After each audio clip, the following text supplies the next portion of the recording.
पुराने जमाने की बात है जब मुल्क के अदन पर सुल्तान आदिल हुकूमत किया करते थे।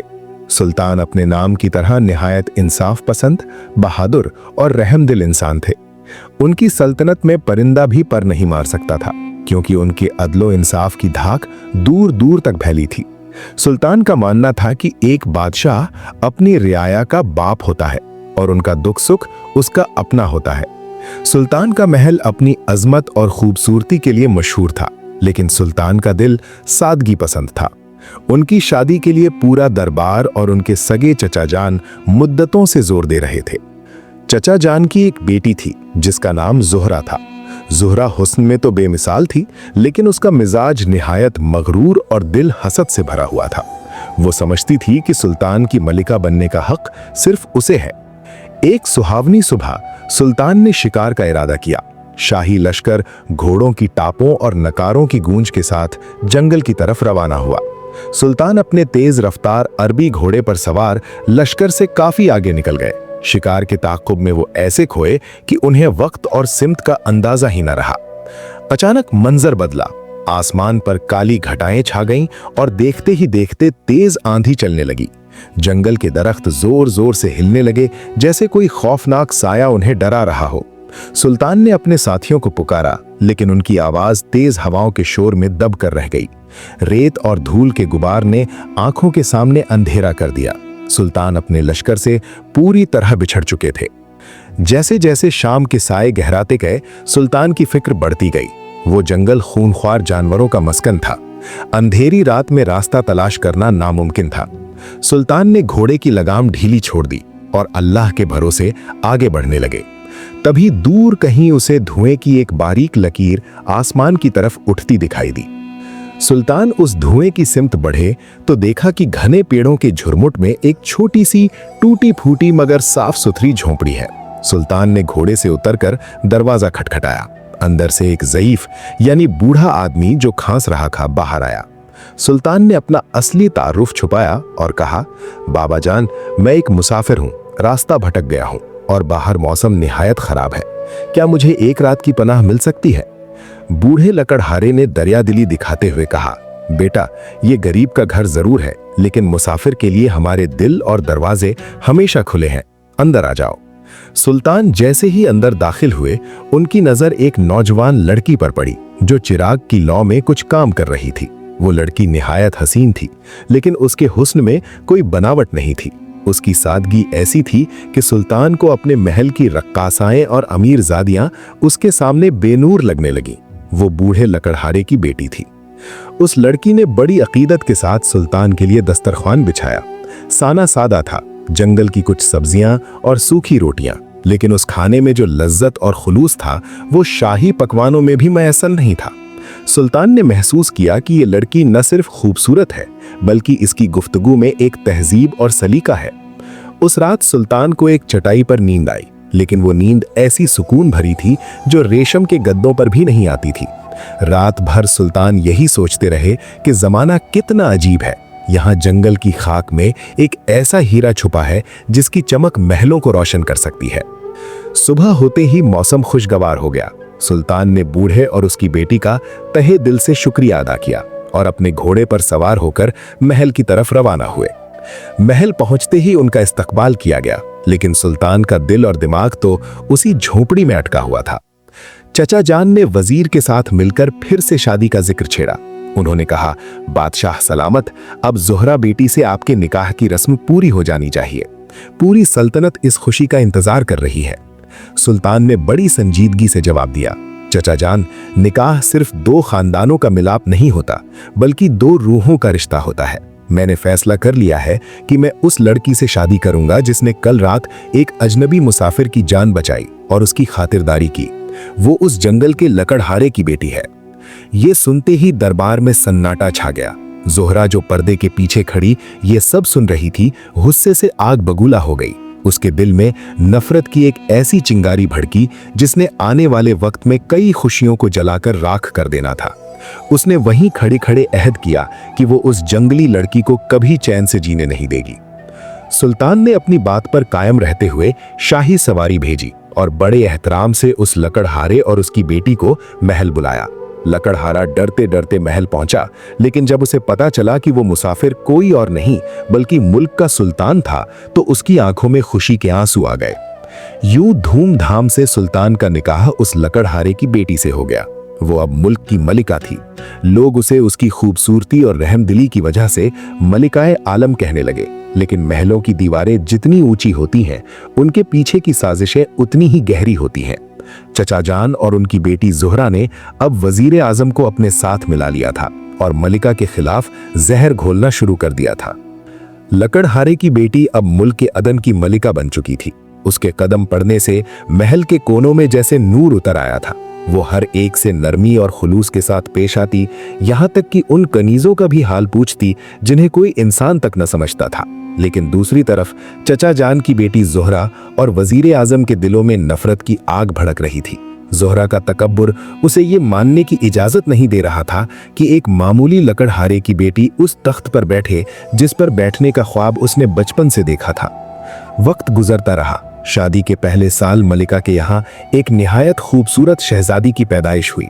सुल्तान की खुशी का कोई ठिकाना न था, लेकिन चचा जान ने जहर उगलना शुरू कर दिया।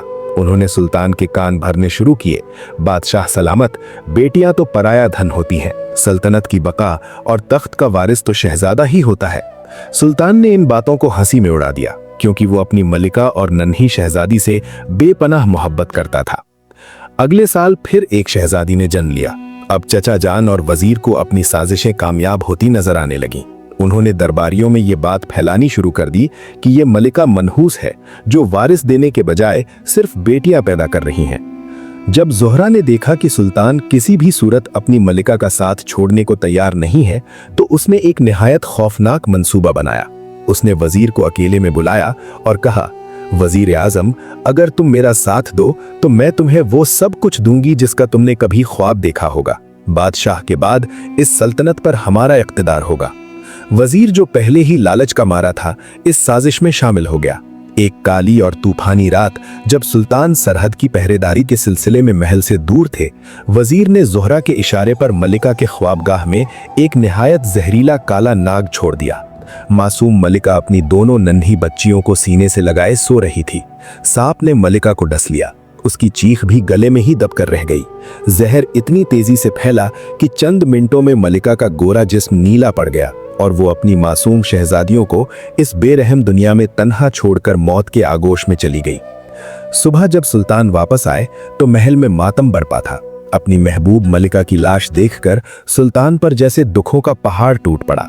उनकी आंखों का नूर और दिल का चैन छिन गया था। वो घंटों अपनी मलिका के बिस्तर के पास बैठकर रोते रहते। ज़ोहरा ने इस मौके का फायदा उठाया और हमदर्दी का मुखौटा पहनकर सुल्तान के करीब आने की कोशिश की, लेकिन सुल्तान ने साफ कह दिया, जिस दिल में मेरी मलिका की याद बसी है, वहां अब किसी और के लिए जगह नहीं है। ज़ोहरा का गुस्सा अब जुनून बन चुका था। उसने वजीर से कहा, अब बहुत हुआ, सुल्तान को भी रास्ते से हटाना होगा। एक रात शाही दावत के दौरान सुल्तान के जाम में धीमा जहर मिला दिया गया। सुल्तान की तबीयत बिगड़ने लगी और देखते ही देखते वो हकीमों की पहुंच से दूर हो गए। सुल्तान की वफात होते ही चचा जान ने तख्त पर नजरें गड़ा दी और ऐलान कर दिया कि अब मुल्क की निगरानी उन्हीं के हाथ में होगी, और ज़ोहरा और वजीर ने मिलकर इख्तिदार संभाल लिया। महल में एक बूढ़ी कनीज थी जिसका नाम बख्तावर था। वो सुल्तान और मलिका की निहायत वफादार थी। उसने अपनी आंखों से ज़ोहरा और वजीर को सुल्तान के जाम में जहर मिलाते देख लिया था। वो समझ चुकी थी कि ये जालिम लोग अब उन मासूम शहजादियों को भी जिंदा नहीं छोड़ेंगे, क्योंकि वही तख्त की असली वारिस थीं। रात के पिछले पहर, जब पहरेदार नींद की आगोश में थे, बख्तावर ने दोनों नन्ही शहजादियों को एक बड़ी टोकरी में छुपाया। उसके दिल की धड़कनें तेज थीं, लेकिन उसके इरादे फौलाद की तरह मजबूत थे। वो महल के खुफिया रास्तों से होती हुई पिछले दरवाजे से बाहर निकल आईं। अंधेरी रात, बिल्लियों का रोना और गीदड़ों की आवाजें। बख्तावर डर रही थी, लेकिन उसे उन मासूमों की जान बचानी थी। वो उसी घने जंगल की तरफ भागी जहां से इन शहजादियों की मां आई थी। उसे वो पुरानी झोपड़ी याद थी जहां कभी लकड़हारा रहता था। सफर मुश्किल था। कांटों ने बख्तावर के पैरों को लहूलुहान कर दिया, लेकिन उसने मुड़कर नहीं देखा। सुबह की पहली किरण के साथ वो जंगल के बीचों बीच पहुंच चुकी थी। उसने उन बच्चियों को अपने सीने से लगाया और आसमान की तरफ देखकर कहा, ए रब्बे करीम, इन शहजादियों का मुकद्दर अब तेरे हाथ में है। मैंने इन्हें जुल्म के चंगुल से तो निकाल लिया, अब इनकी हिफाजत करना तेरा काम है। बख्तावर ने अपना शाही लिबास फाड़कर फेंक दिया और एक मामूली औरत के भेस में आ गई। उसने उन बच्चियों को अपनी बेटियां बनाकर पालने का अहद किया। दिन गुजरते गए, महीने बीते और साल बीत गए। वो शहजादियां जिन्हें महलों के रेशम और मखमल में पलना था, अब जंगल की सादगी और मशक्कत में जवान होने लगीं। वो नहीं जानती थीं कि उनके रगों में शाही खून दौड़ रहा है, लेकिन उनका हुस्न और उनकी सादगी गवाही देती थी कि वो किसी ऊंचे घराने की चश्मो चिराग है। वक्त का पहिया अपनी चाल चलता रहा और उधर महल में जालिम हुक्मरानों का जुल्म बढ़ता गया। रियाया अपने उस नेक दिल बादशाह और रहम दिल मलिका को याद करके रोती थी, लेकिन किसी में इतनी हिम्मत नहीं थी कि वो ज़ोहरा और वजीर के खिलाफ आवाज उठा सके। वक्त गुजरने के साथ साथ वो दोनों नन्ही शहजादियां अब जवान हो चुकी थीं। बड़ी शहजादी अपने नाम की तरह पुरसुकून और सहनशील थी, जबकि छोटी शहजादी तेज तर्रार और ज़हीन थी। एक शाम जब सूरज दरख्तों के पीछे छुप रहा था, बूढ़ी बख्तावर की तबीयत निहायत बिगड़ गई। उसने दोनों बहनों को अपने करीब बुलाया। उसकी आंखों में आंसू थे और कांपती हुई आवाज में उसने वो राज उगल दिया जो बरसों से उसके सीने में दफन था। उसने बताया, मेरी बेटियों, तुम इस जंगल की खाक छानने के लिए पैदा नहीं हुई थीं। तुम शहजादियां हो। तुम्हारी माँ को साजिश से मार दिया गया और तुम्हारे बाप को जहर दिया गया। ये जो आज तख्त पर बैठे हैं, ये तुम्हारी माँ के कातिल हैं। ये सुनकर दोनों शहजादियों के पैरों तले से जमीन निकल गई। उसी रात बख्तावर इस दुनिया से कूच कर गई। अब वो दोनों उस वीरान जंगल में अकेली थीं, लेकिन उनके दिलों में अपने माँ बाप का दुख और एक अनजाना डर बस गया था। कुछ अर्सा बाद उस सल्तनत का नया शहजादा अपने वजीरजादे के साथ शिकार पर निकला। शिकार करते करते वो उसी झोपड़ी के करीब पहुंच गए।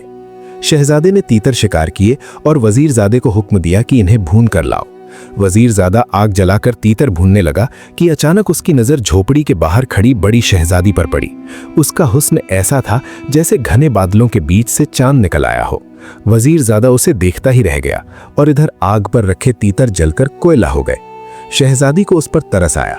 उसने पास आकर कहा, तुम हटो, मैं तुम्हें तीतर भून कर देती हूँ। शहजादी के हाथों के हुनर और उसके सलीके ने जले हुए तीतरों की जगह जायकेदार पकवान तैयार कर दिए। जब शहजादे ने वो तीतर खाए तो हैरान रह गया। आज इन तीतरों में वो लज्जत कहाँ से आई जो पहले कभी न थी। वजीरजादे ने सारा वाकया सुनाया। शहजादा खुद उस लड़की को देखने पहुंचा और देखते ही अपना दिल हार बैठा। शहजादे ने बड़ी शहजादी को शादी का पैगाम दिया। छोटी बहन ने अपनी अक्लमंदी से काम लिया। उसने अपनी बहन से कहा, आपा, तुम इनके साथ महल जाओ, लेकिन याद रखना, अपनी असलियत और मेरा जिक्र किसी से ना करना। मैं तुम्हारे पीछे आऊंगी। चलते वक्त छोटी शहजादी ने अपनी बहन को सफेद फूलों की एक पोटली दी और कहा, रास्ते भर ये फूल गिराती जाना ताकि मैं तुम्हारे पीछे महल पहुंच सकूं। महल में बड़ी शहजादी का निकाह धूमधाम से हुआ। जालिम माँ ज़ोहरा को ये लड़की खटकती थी, लेकिन वो उसकी खूबसूरती के आगे बेबस थी। उधर छोटी शहजादी फूलों का पीछा करती हुई शहर पहुंची और एक बूढ़ी औरत की मदद से कनीज बनकर महल में दाखिल हो गई। वो अपनी ही बहन की खिदमत करने लगी, लेकिन किसी को कानो कान खबर न हुई कि ये दोनों बहनें हैं। वक्त बीतता गया। जब बड़ी शहजादी के यहाँ पहले बच्चे की पैदाइश का वक्त आया तो जालिम मलिका ज़ोहरा ने साजिश रची। उसने उस नई कनीज छोटी शहजादी को बुलाया और उसे बहुत सारा सोना देकर कहा, जैसे ही बच्चा पैदा हो उसे मार देना और उसकी जगह एक बिल्ली का बच्चा रख देना। छोटी शहजादी ने जाहिरी तौर पर हामी भर ली, लेकिन उसने उस मासूम शहजादे को बचाया और बाहर उसी बूढ़ी औरत के पास सुरक्षित पहुंचा दिया। महल में ढिंढोरा पिटवा दिया गया कि मलिका ने बिल्ली को जन्म दिया है। अगली बार फिर ऐसा ही हुआ और इस बार कुत्ते का बच्चा रख दिया गया। अब तो हद हो गई। शहजादा, जो अब बादशाह बन चुका था, अपने गुस्से पर काबू न रख सका। जालिम माँ के उकसाने पर उसने अपनी बेगुनाह मलिका को एक लोहे के पिंजरे में कैद करवा दिया और शहर के चौराहे पर रखवा दिया ताकि लोग उसे जलील करें। सालों गुजर गए। छोटी शहजादी उन दोनों बच्चों को लेकर जंगल में परवरिश कर रही थी। एक दिन बादशाह शिकार करते हुए नदी किनारे पहुंचा। उसने देखा कि दो निहायत ज़हीन और खूबसूरत लड़के लकड़ी के घोड़ों को नदी में पानी पिलाने की कोशिश कर रहे हैं और गा रहे हैं, काट का घोड़ा लोहे की लगाम, पीले पानी मेरे गुलाम।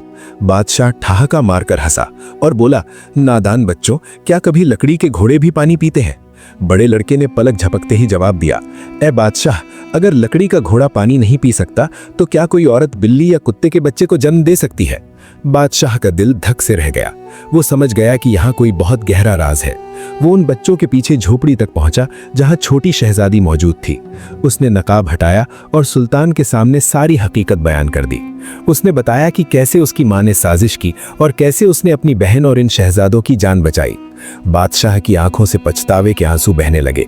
वो फौरन शहर के चौराहे पहुंचा और अपने हाथों से उस पिंजरे का दरवाजा खोला जहां उसकी मलिका बरसों से जुल्म सह रही थी। जालिम मां ज़ोहरा और गद्दार वजीर को हमेशा के लिए अंधेरी कोठरी में डाल दिया गया। छोटी शहजादी की अक्लमंदी और सब्र की जीत हुई। बादशाह ने वजीरजादे के साथ, जो एक नेक इंसान था, छोटी शहजादी का निकाह करवाया।